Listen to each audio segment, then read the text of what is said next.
Первый указ, который подписал глава республики Айсен Николаев, касается экологического благополучия в республике. Представители общественности Якутии призывают всех жителей республики 7 октября, воскресенье, выйти на уборку территорий в поселках, городах, во всех населенных пунктах, провести организованные мероприятия. В Якутске место сбора «Зеленый луг» у памятника Петру Бекетову. Сбор в 15 часов.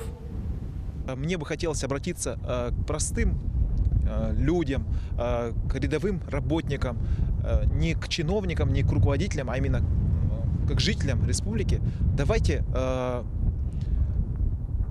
выйдем на субботник, пройдем по нашим дворам, по нашим улицам, по нашим производственным территориям, по берегам наших рек, озеров, для того, чтобы убрать этот хлам, убрать мусор.